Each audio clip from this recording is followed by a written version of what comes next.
We're back when the Giants and Dodgers, or the Dodgers and Giants, played in New York. My co-host is Peter V. Trunk. My name is Ralph Sid Tyko.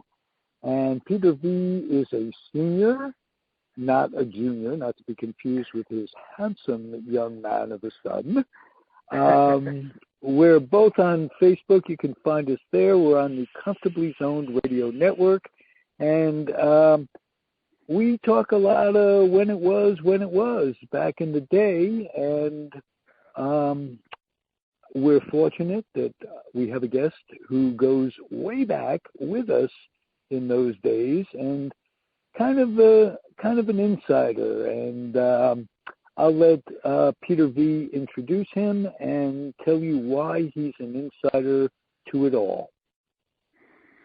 All right. Thank you, Ralph. Our guest tonight is one Brian Parrott, who is one of three sons of Harold Parrott, who was Harold Parrott worked for the Brooklyn Dodgers in more than one category. I almost said he was the traveling secretary, he was the press agent, he was this, he was that, he did a lot of things. He started off, as I understand it, Brian, your dad started off writing for the Brooklyn Daily Eagle, a paper which my family read every day. Is that the case? Yes.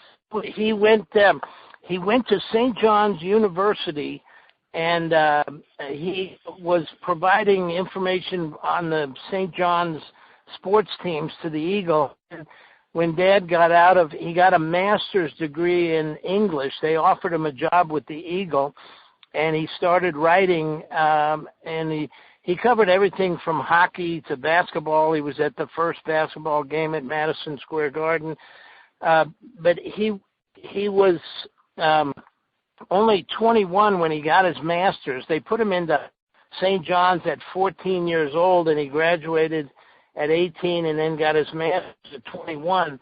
And he was at the Eagle, and he wound up covering Dodgers when he was only 23. So he really was writing for the Eagle for 15 years altogether, and had a column called Both Sides. So he was a Brooklyn writer, but he also wrote for the Sporting News, and he wrote magazine articles, and so anyway, he was a writer, as we all said. He was in a Major League Baseball front offices for 35 years altogether. The Dodgers 21 years, and then the balance with the Pilots for 1 year, and then the San Diego. Oh, he was with the Angels for 4 years, and then opened Anaheim Stadium.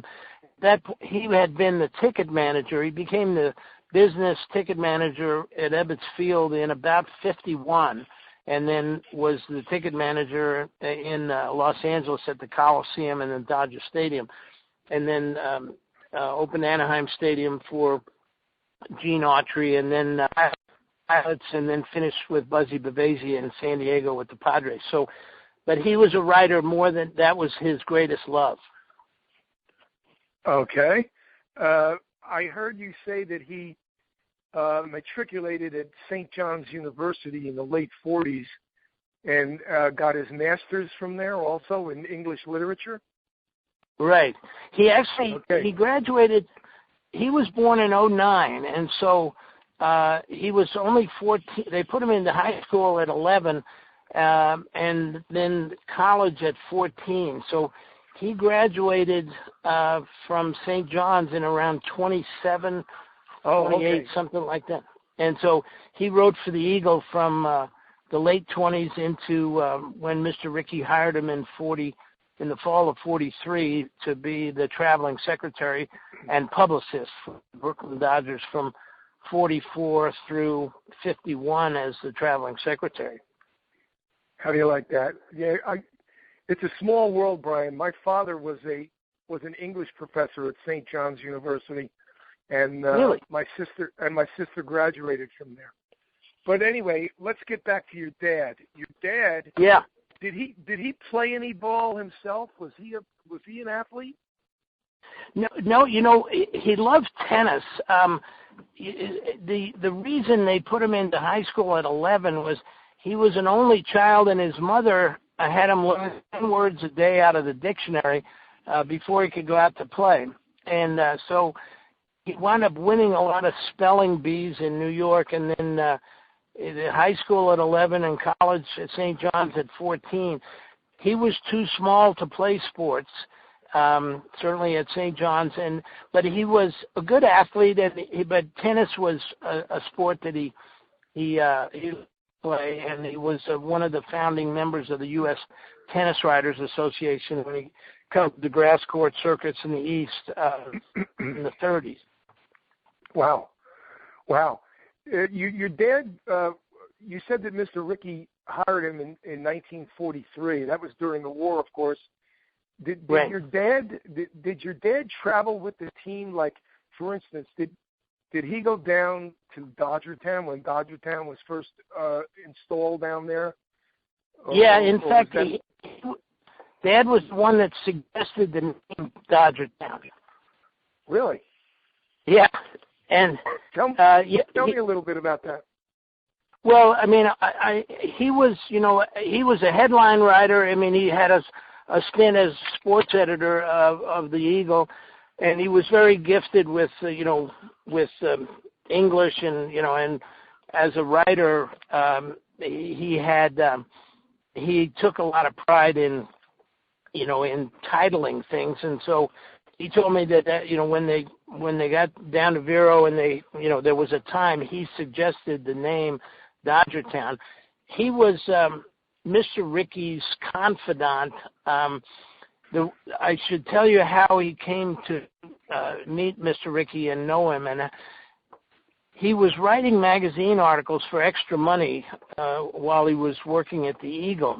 And he wrote a magazine article in 1941 about the brain of baseball and about this St. Louis Branch Rickey and how smart he was and how far ahead he was of the other owners and farm system and all these other things. So as Dad described it, Mr. Rickey knew he had a friend in Harold Parrott because Dad admired Mr. Rickey. And when Rickey was brought in to take over the Dodgers, when Larry McPhail was fired, and I know that that's an interesting story in itself, but the National League wanted somebody to run the Dodgers in a fiscally responsible way, and they let McPhail go and brought Rickey in because he was good with the dollar bill. And anyway, he brought Dad in and asked Dad about. He said, "The war is taking my traveling secretary. I hire. I'd like your opinion. Buzzy Bavasi or Ed Staples was the other man's name." And Dad said, "Well, that's a big question. Let me think about it overnight, and I'll tell you my tomorrow." So Dad came in to see Mr. Rickey, and he was just covering for the Eagle, and he said, "Well, Bavasi's better with the writers, out for a drink with them, and he's more personable. The other guy is a green eye shade type, very detail oriented, not much personality, but he won't make any mistakes on the hotels and all the other things." And Rickey said, no, actually, it's not either one of them. I want you to take the job as traveling secretary. So that's how it started. Dad said that was the way. Rickey was always 2 steps ahead of you. He said he got me to think about it all night about it. And then he added, he said, and there's the opportunity for added emolument. And Dad said, he was saying, the extra money that he would make more money and have a World Series share as a traveling secretary. And so, Dad's vocabulary was one that could keep up with Mr. Rickey, and they became great friends. And so, Dad was a confidant to him and a trusted aide. And so, anyway, that's how they came to get together. And Dad's first season as traveling secretary, and his roommate was Leo DeRocher, was 1944. Leo DeRocher was his roommate on the road? Yeah, his roommate. That's crazy. Yeah, That's a lot of story. That's a great story. I have one question for you that begs to be asked, and that is, if your dad was so close to Mr. Rickey, how the hell did he get along with Walter O'Malley? Well, that's a good question, and Dad was not only a Rickey man, he was the closest one to Rickey. And, I had a 2-hour coffee with Buzzy Bavasi in the early 2000, I'd say 2003, 4, something like that, down in La Jolla. And I was checking up on something, and the first thing Buzzy said, he said, Brian, you have to realize how much Walter O'Malley hated Branch Rickey, and that anybody associated with Rickey was either fired or going to be fired. And right.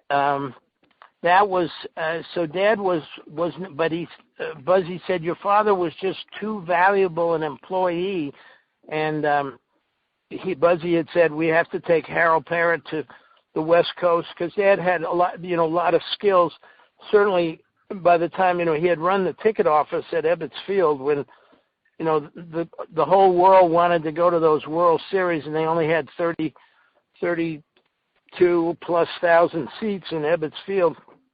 And, and he set up all the ticket operations in Los Angeles. But when we moved to Los Angeles, I was 10 years old going on 11. And when they went into the Coliseum that had 102,000 seats for football, Dad, and they only had a few months to really before the season started, Dad worked with ticket brokers in Los Angeles to get the tickets out. It was a way to, before Ticketmaster or anything else, to get tickets into the hands of celebrities and other ways.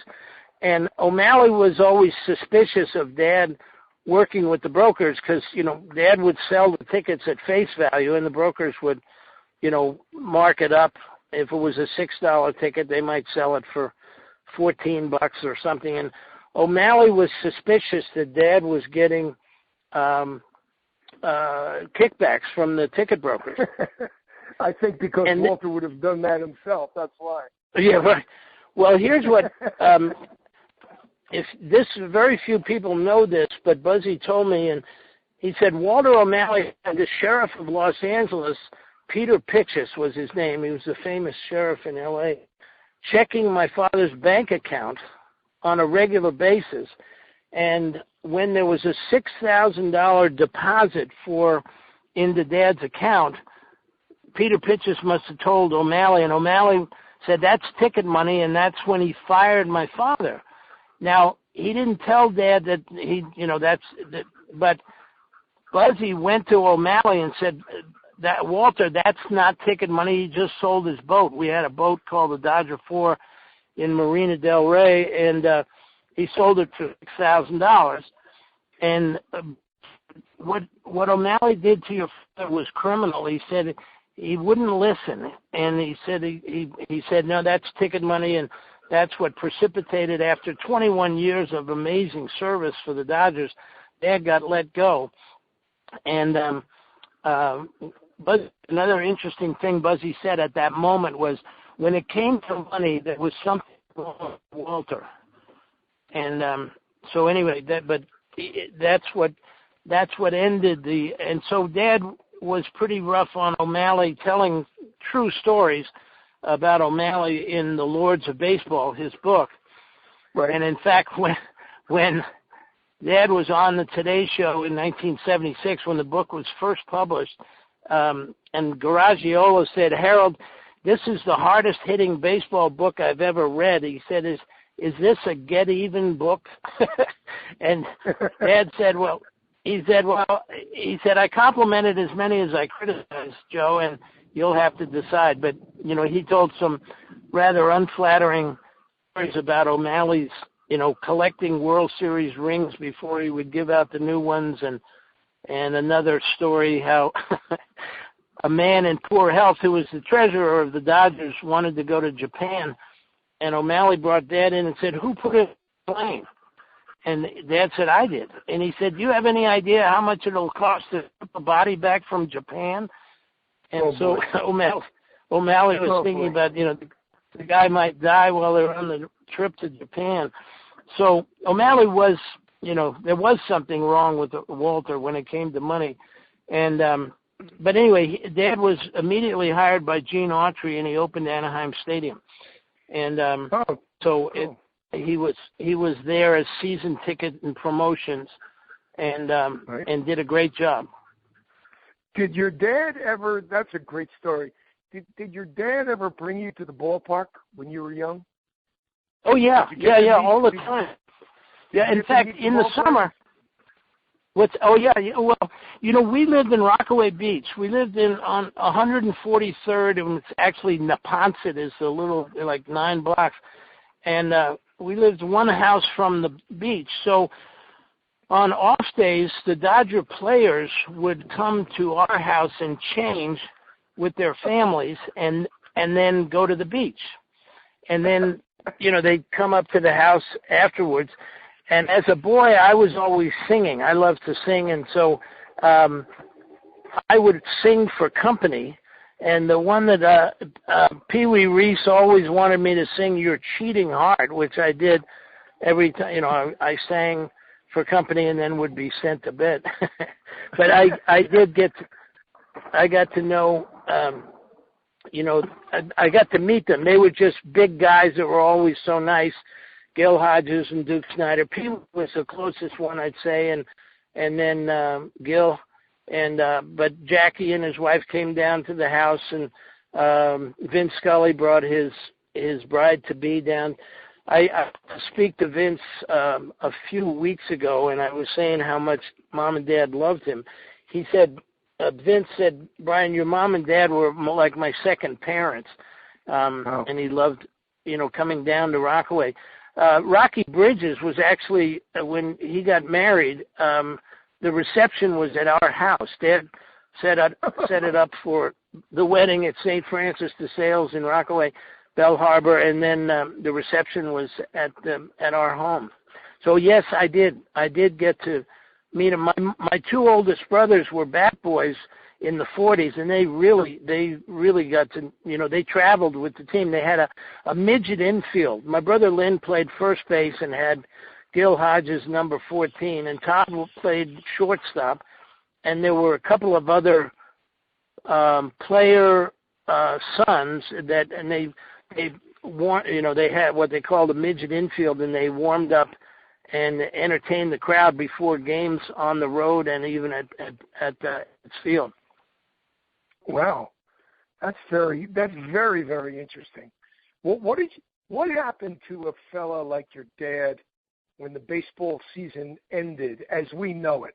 Like the final game is played, everybody packs up, the boys go home to their respective states. Carl Erskine goes back to Indiana, Duke Snider goes back to Van Nuys, California.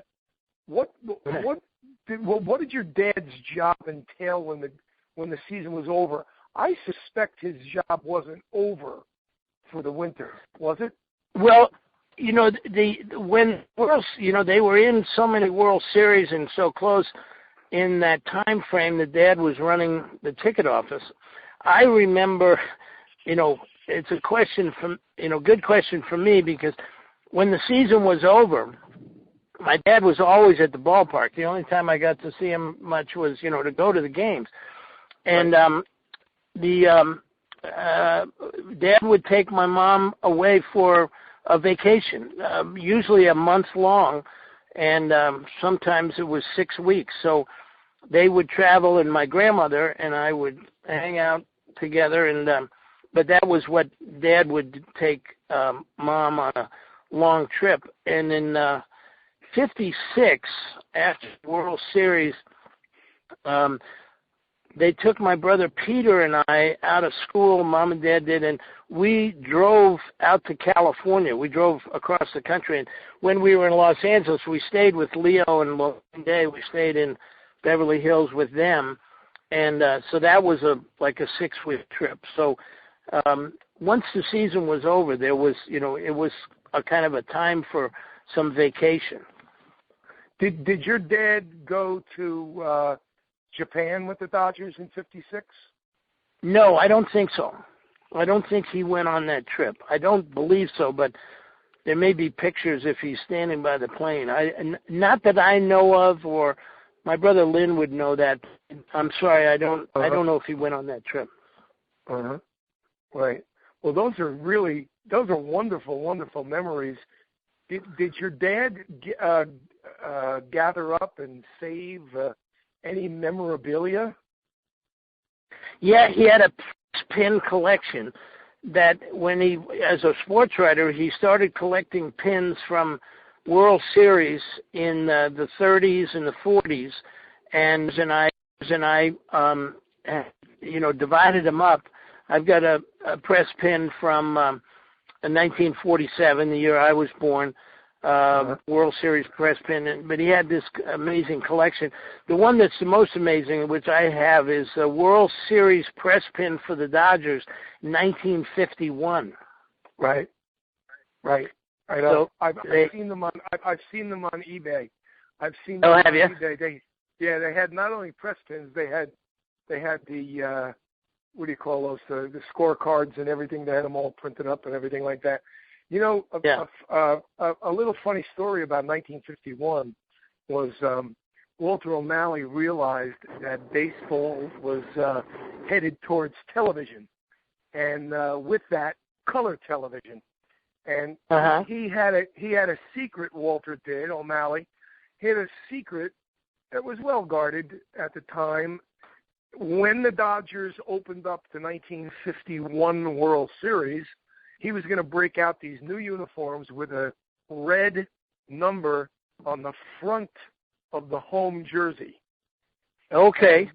And they never made that World Series, as we all know, thanks to Bobby Thompson. And right.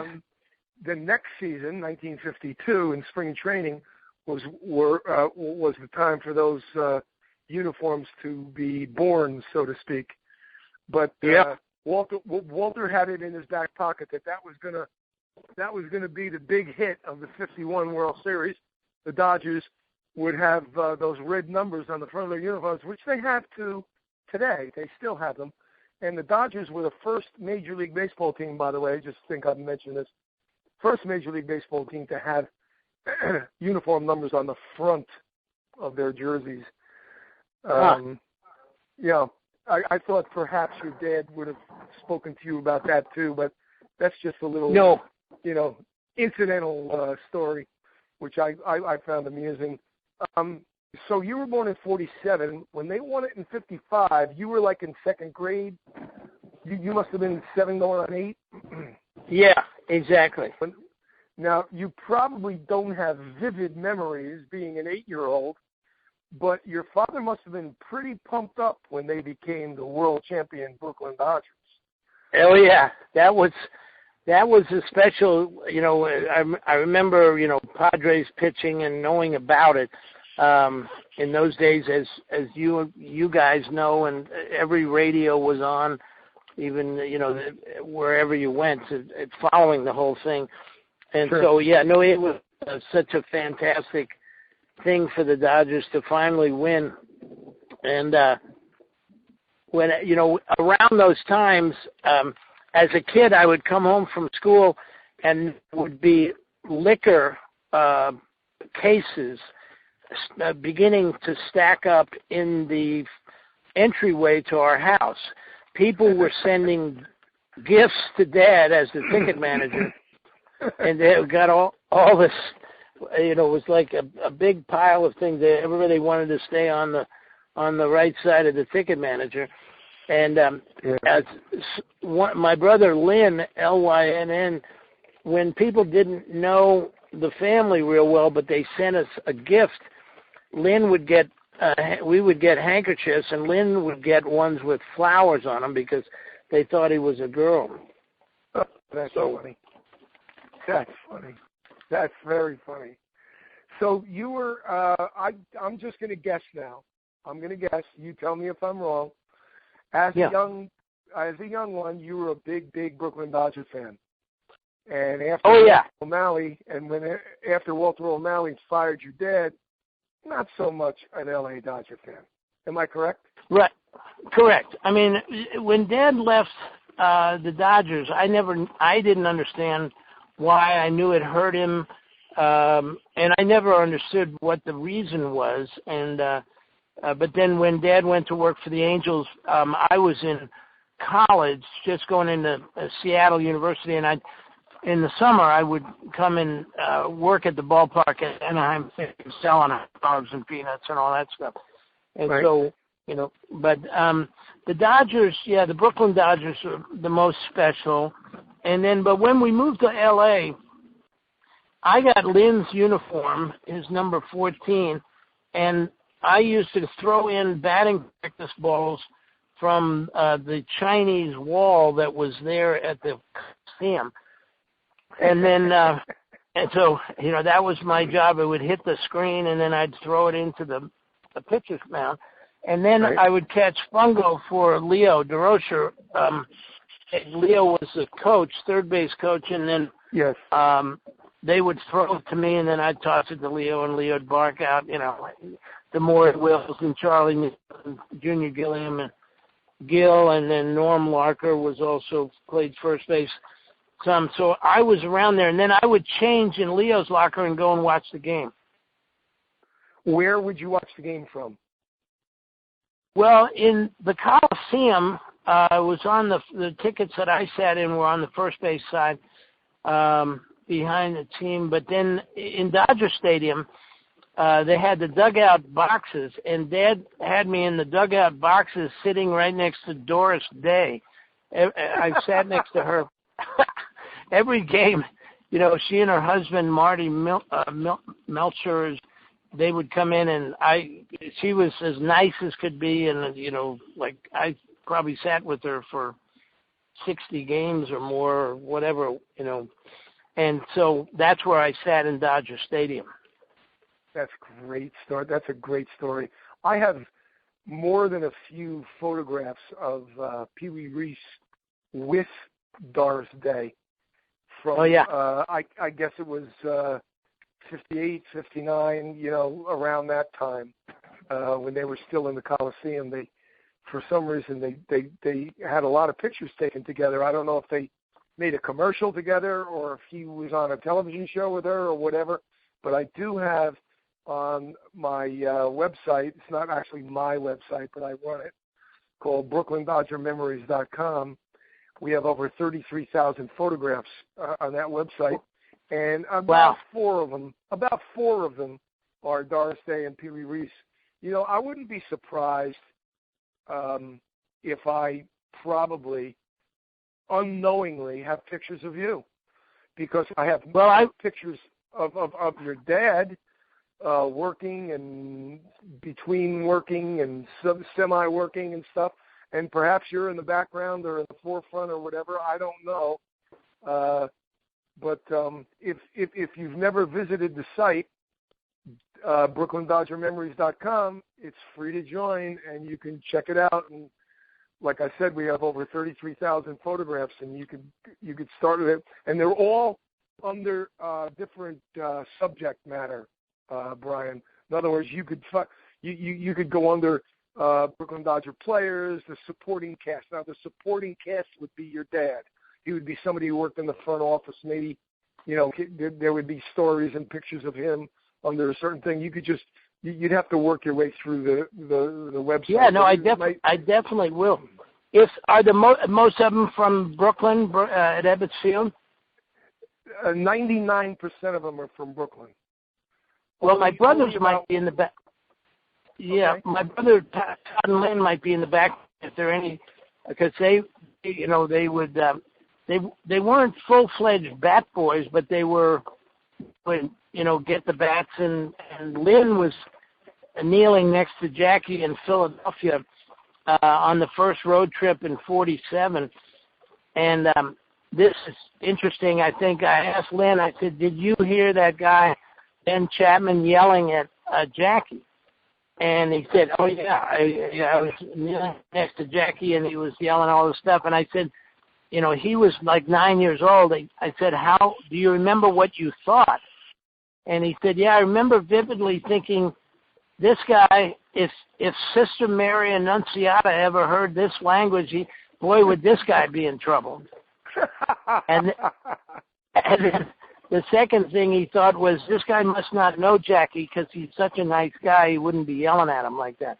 But they were on that road trip, and that's the story that Dad told in an article. When Jackie died in 1972, my father, as a newspaper man, was a voracious reader of newspapers, and he was reading Jackie's obituaries, and he said to me, they've already forgotten what he did because they think he's just a black malcontent and that he's marching with Martin Luther King. And so Dad wrote an article for the Sporting News, The Truth About Jackie Robinson, and he quoted Ben Chapman and what he had, all the vile crap that he was throwing. And that was really the genesis for the Lords of Baseball. Cool. That's those stories, which wound up in the movie 42, came straight out of Dad's writing. And my oldest brother Todd took that article around in New York, in a publishing company called Prager. When they realized who he was, how well he could write, and what he knew, they said, here's $20,000, we want a book. And so Dad started writing, and they loved the stories of the owners about Rickey and O'Malley and Finley and everybody else, and so McPhail. And so when the book was done, Dad suggested the title The Boneheads of Baseball, but they decided to use Dick Young's title, or the Lords of Baseball as the handle. So that's but Dad's writing was very much a part of that screenplay, the movie, which was terrific that the movie got made.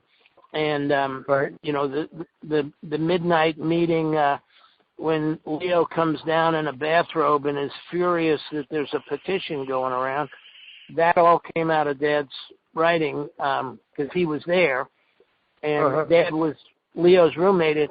Kirby Higbee was the one that told Dad that there was a petition going around that Dixie Walker was trying to get players to sign. Right. And Dad told Leo, and Leo was furious. It was about midnight, and he said, get them all up. I want to meet him right now.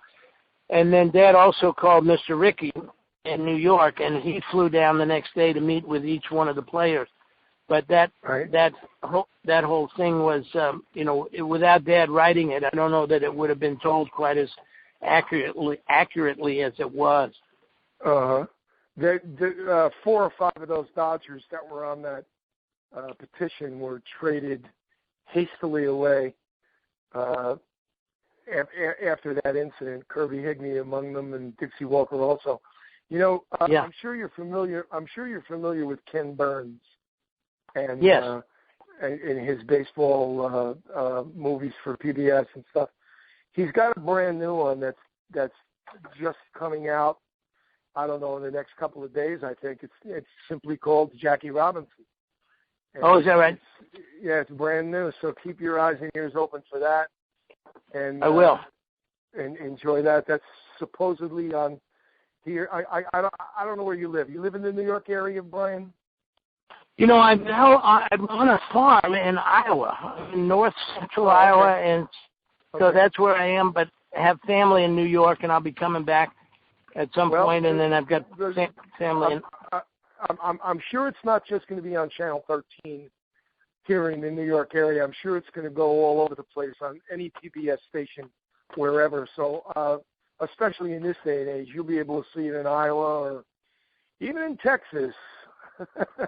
Well, guys, I've got to tell you this story that is another one I think very few people know about Jackie and that petition. And this was told to me by Pee Wee's son, Mark. And, the next day, after midnight meeting and saying, he's going to put money in our pocket. Anybody doesn't need the money. He said, he's playing. If you don't want to play with him, we'll make sure you get traded. And then, anyway, the next day when Rickey came down to meet with each player, Pee Wee had refused to sign the petition, even though Dixie Walker was Pee Wee's best man at his wedding, and Pee Wee, I believe, was his best man, so they were obviously very close, but Pee Wee wouldn't sign it. And the reason was, well, let me first tell you that when Rickey said, Pee Wee, will you play with Jackie? And Pee Wee's response was, Mr. Rickey, he's a shortstop. And if I lose my job to him, I'll never live it down in Louisville. And Jackie was playing shortstop, I think, at Montreal. And so Rickey said, Pee Wee, you're our shortstop. He's going to play first base.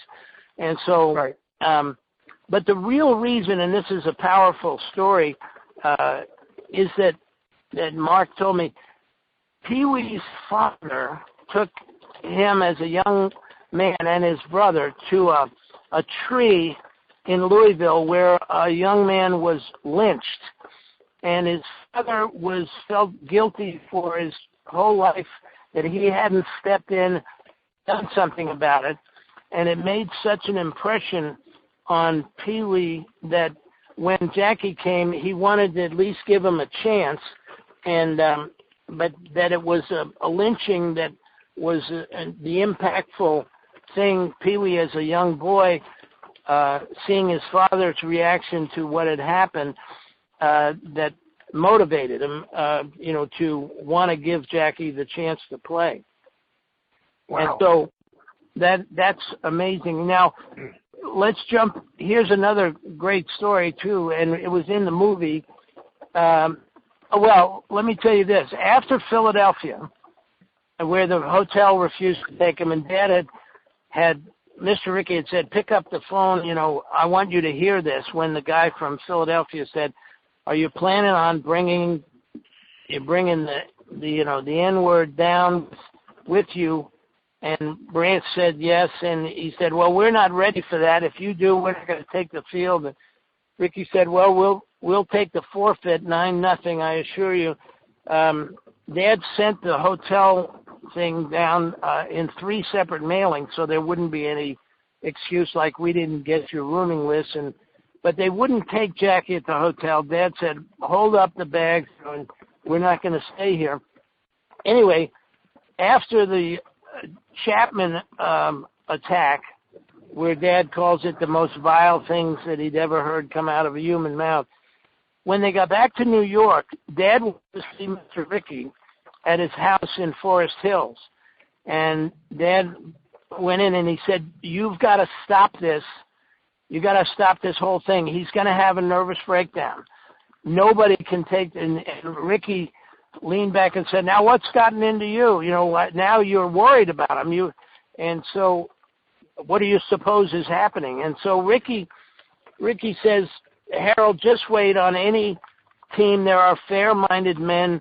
When they see how unfair it is, they'll rally around him. There's going to be an incident. I don't know when it will be, and then my father writes in the book, he said, Rickey could predict human behavior as accurately as I could read a railroad timetable, because on the next road trip into Cincinnati, it happened. And this is where there was fan mail, which Dad went as traveling secretary, gathered mail for the players and all that. And there was fan mail and there was hate mail. And Dad threw the hate mail out, but there were 3 death threats in that first game in Cincinnati. And so Dad had to call in the FBI and had to tell Jackie. He said he could see Jackie's face, react to the news that, there was 3 deaths today. And they had a meeting, and guys thought that if a shot was going to be fired, it might be during the Star-Spangled Banner at the beginning of the game under the cover of the music. And so Dad told Pee Wee what was going on, and when there were no shots fired, obviously at the beginning, Jackie pops up, and then when he goes out to the field, Pee Wee stops and puts his arm around Jackie in front of 30,000 people. And Dad was sitting on the bench. Traveling secretaries were on the bench in those days. He said all of a sudden 30,000 people went dead silent. The silence was thunderous. He said they couldn't believe that their hero, Wee Reese, was putting his arm around a black guy in front of all of them. And so that was the incident that meant so much to Jackie, and that, Giuliani has raised the money for the statue. But anyway, Pee Wee was such a stand-up guy, but Dad was the one that told Pee Wee what was going on, and Dad was kind of catalyst to a lot of good things behind the scenes. Sounds tremendous. Wow, those stories are priceless. I love them. Ralph, do you have anything you want to add or ask? Is Ralph still with us? Ralph, are you there? Looks like Ralph went away. I'm sorry to interrupt. Did you have another one?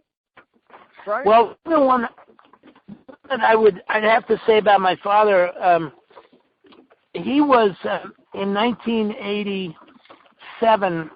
He was prostate cancer, and he had been fighting it, for a couple of years, and he wanted to go to New York, in Oregon, in Portland, where I was, and so we packed up, and I drove to Los Angeles to get stuff and put him on a plane to New York. But on the way down, I said, Dad, can I record?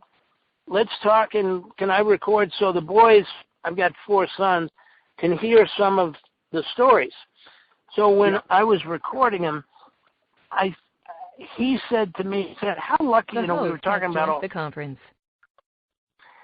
He was saying how lucky I've been to be in the middle of all of these things with these great people. And I said, that's true, Dad. I said, but they were lucky you were there. I said, you had a lot to do with the whole Brooklyn Dodger mystique, because he was writing and, and he was part of the team. So Dad was put into the Brooklyn Dodger Hall of Fame in '95, and I went back for that, and the plaque said Harold Parrott was the glue that held the Dodger team together. So he really was an important part of the story behind the scenes. Conference. Hello. I'm listening. I'm here. Hey, I'm back. I'm back. Oh. You got me now?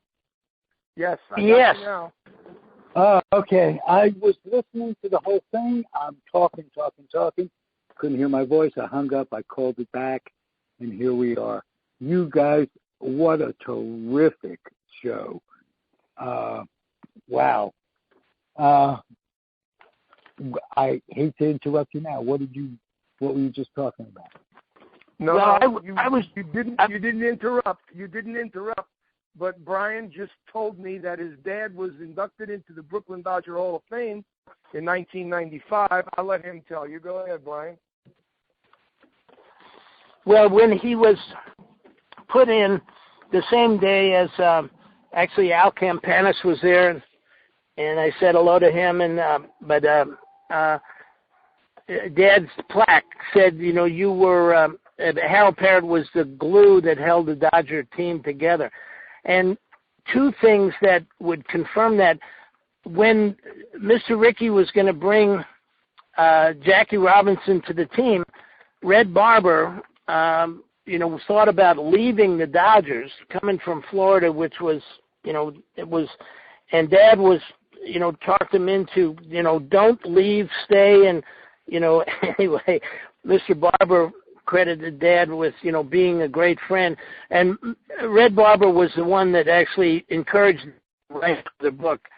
And so anyway, the Lords of Baseball part of that was Mr. Barber. But I had the privilege of doing the book tour on the Lords of Baseball when we republished it in 2002. And you guys will get a kick out of this, and anybody that hates Walter O'Malley will appreciate this story. I asked Dad, I said, Dad, why did your book not do better when it was first published? And he said, well, O'Malley bought like 12,000 copies and had them destroyed and kept them out of the bookstores when the book was reviewed around the country. Dad, with his newspaper connections, had the book reviewed in 103 newspapers, and practically all very, very positive. And anyway, O'Malley, it was one of those things, as a son, I thought, is it possible a guy is that manipulative that he would actually, destroy, buy the book in the people's hands? When Dad died, I said it to my oldest brother, Todd. I said, Dad told me something that O'Malley actually bought the inventory and kept the book out of the bookstores. And Todd said, he told me that too. I said, well, if there's any possible truth to that, we have to republish the book. And so we both agreed, and I found a publisher, and we got Dave Anderson of New York Times to write the new foreword. And we republished it in 2002, so a lot more people got to read it. And so I think that was helpful in the fact that the movie 42 used that book, because the guy that played Dad said when he got the part, he said, they handed me the Lords of Baseball and said, your character wrote this book, and you got to read it. But I've got to tell you this, on the book tour, I would go around the country and get former Dodgers to come to the book signing. And so Al Gianfrido, the left fielder on the 47 team, was in Santa Barbara, and I took him to lunch, and he told me some great stories. He was on base the day I was born, and I said, I'd like to, can you tell me exactly what happened? And he did. But he said, how we love that man, meaning Harold Parrott. He said, Furillo and I used to say, there he is, he's the this man. And I said, the this man? I've heard the man, but he said, no, if you needed this or you needed that, you go to him. He made sure that whatever you had any kind of trouble, you go to Harold Parrott, would figure it out. He said, Rickey used to say, if you go over $6 a day for food, we'll take it out of your salary. And he said, sometimes we couldn't eat for $6. He said, but your father never let that happen. He would always work out the money so that guys wouldn't have to have it. I'm coming away thinking O'Malley could be one of the most. I've known it all my, but he's a despicable son of a bitch. Yeah, on every level, on the smallest of take away food money from your players to sustain your players. What are you doing? No, actually, let me make the correction there. It was Rickey that said that. In 47, Gianfrido said, Mr. Rickey said, if you go over $6, we'll get a salary. So that was Rickey. He was tight with $1 too. He was tight, very tight. Erskine defends him. Carl Erskine was on the show and said, he was not cheap to me. So it's, I guess people are gray, not black or white, gray. Yeah. And when you get a perception, it tends to last no matter what, so. Yeah. The story, I couldn't break in and say this. I was listening, and the voice thing keeps going out. The story you told about Reese's dad, had you ever heard that story, Peter? Never.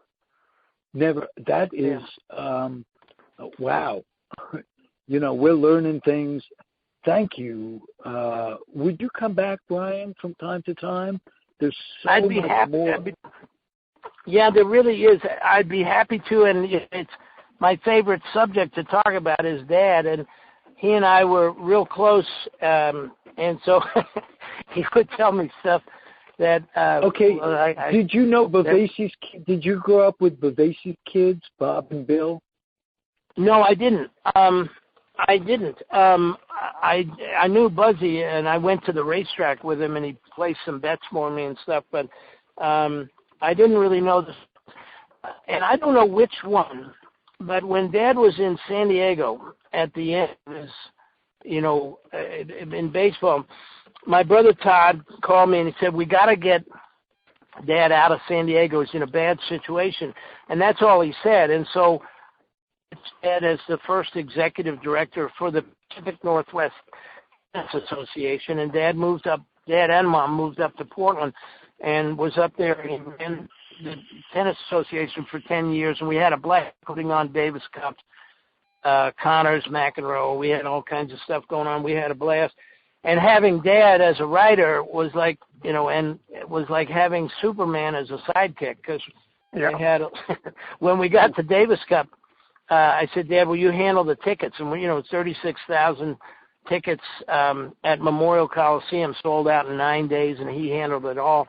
But anyway, Buzzy's son was very mean to my father, and I don't know which one, but I did find out going through Dad's mail that, I won't use the word, but he said, old, and it was MF, when are you going to retire? And he was putting a lot of pressure on Dad to leave the Padres. So that was, that's somebody that if I meet him, I'll have a hard time not saying anything about that.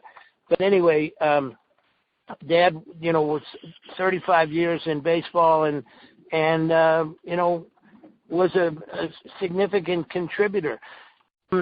The story that Ralph and I wanted to tell this one, and whenever you guys want to wrap it up, just let me know and I'll stop. But no, you keep talking. We'll wrap it up when you're tired. Well, Dad was, writing for the Eagle, and DeRocher was managing. But Dad, even though he was a traveling secretary, he still did articles. He wrote Leo Says, and he did a lot of stuff. And anyway, one night or one game, another writer, I think it was Frankie Graham, but I'm not sure, they were talking about Mellott being the manager of the Giants, and the Giants were not doing very well. And the other writer said, Mellott is such a nice guy. It's such a shame.